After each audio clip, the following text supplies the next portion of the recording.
bola nangai bien nazo pesa bino introduction pe okolanda na suka na biso nangai parce que ezali flash na lobby boy tango bakangi kamere batu mingi bazobeta maboko bakangi directeur de cabinet bade ko nangai eza kufa ya bakongole bobeta maboko te kokangama ya kamere ezali suka ya makambo te ndeko bakisa problème. Ce n'est pas une solution. Ça, c'est une affaire rwandais.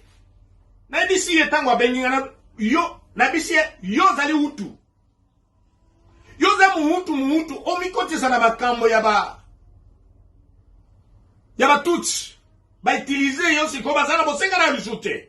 Landanga bien. Kamer nenge botia ye na prison Félix Borongola ye.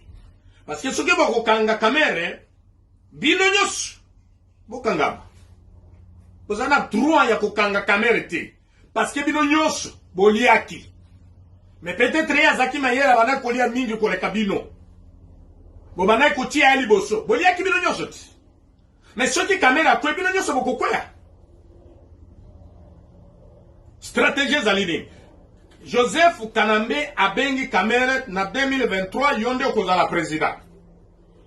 Yonde kozala candidat na biso. Ngana kozala chef de garde de la nation. Yo kozala wana Félix Moni asali boye azotambola na biso malam pezate.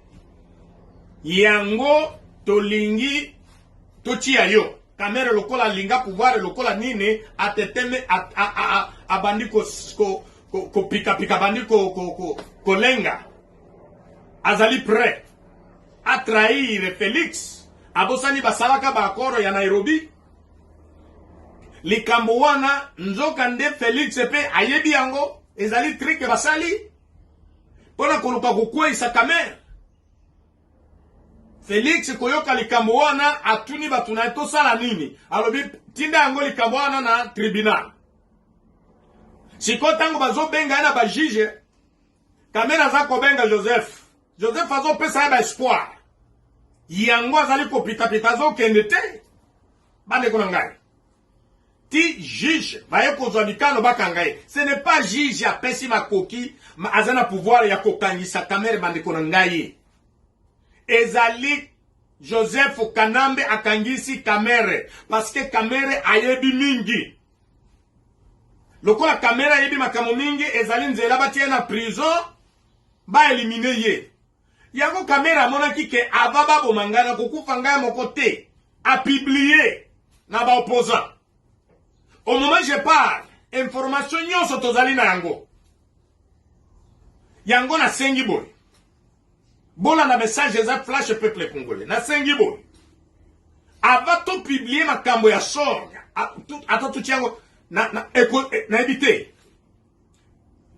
Tosengi Félix déposé. Na Kanambe déposé. Dr Bilim Longuet Jackson. Azozwa pouvoir à organiser gouvernement ya Union nationale. Pour être mboka na biso et continuer. Mboka wana ezali paradis. Dans 6 mois. Makambo ko changer na mboka wana na ndenge bozuito za nango. 6 mois, makambo ko changer. Via bato ko changer. Bato bakufutama. Makambo nyonso kozala bien. To kozala problème na communauté internationale te. Yango na sengi Félix déposé. Mlongetia azozwa pouvoir. Soki o déposé te. Toko publier basekele na bino nyonso. Ne ba peuple congolais pa ba bino bozali banani. Toko publier yango. Et puis to sengi bino bo pesa kamera po azote. Pe bobo mayete. Parce que kotina bino kamera na prison c'est comme l'intimidation. Affaire ya 15 millions. Boli yango bino nyoso no. Baluba mususu bazokanisa te, bazokanisa za lukuta. Lukuta na yebi sa ndenge nini. Ye Félix Kanambe azokende kokanga kamera parce que alingaki kosala détournement ya politique. Tango wana ibaki 15 millions pour nini akangaki yete. Akendaki na Europe a défendre ye. Soki azali mutu ya bosolo pona nini akangaki saki période wana. mais alobaki que c'est une commission et ça les mécaniques sur na Congo nde alobaki. Ce n'est pas affaire de 15 millions, ezali affaire ya pouvoir parce que ba moni Kamere akoki kozwa élection ya 2023. Bayebi Kamere azali intellectuel, azali komi se préparer na 2023 à lancer candidature na ye.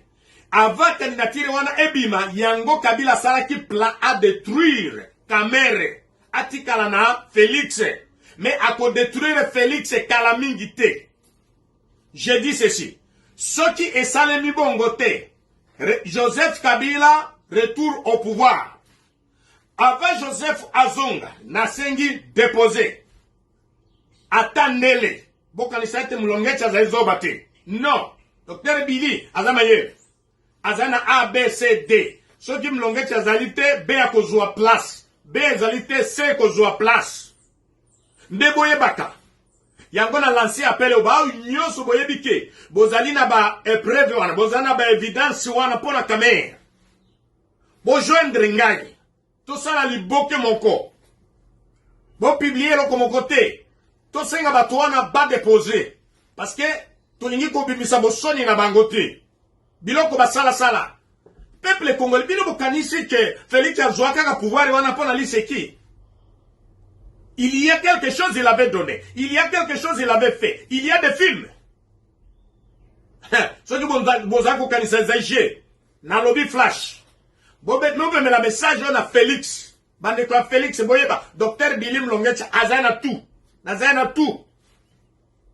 Bolongola Félix. Bolongola Kamere. Parce qu'il y a un mouibi na bino. Boyeba kabino nyos ensemble. Na boyeba ke. Kokufa ya Kamere. Akokufa ye mon côté. Ezalo kola njete ya baoba. Eke na kango mon côté. Boti ya Kamere na prison. Mais, Boko Kende ebele. Alors, peuple congolais, Bobe Tamaboko, Kamere. Non! Eza Kamere te. Ezali plan moko, ezali bien organisé. Bilenge na bison, bino bozali ya mapinga, boza kubunda pona Congo.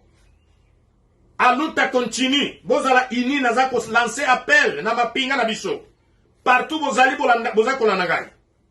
Et tout bazali ko banda sikoyo. Moma ezali ko banda sikoyo parce que trop c'est trop.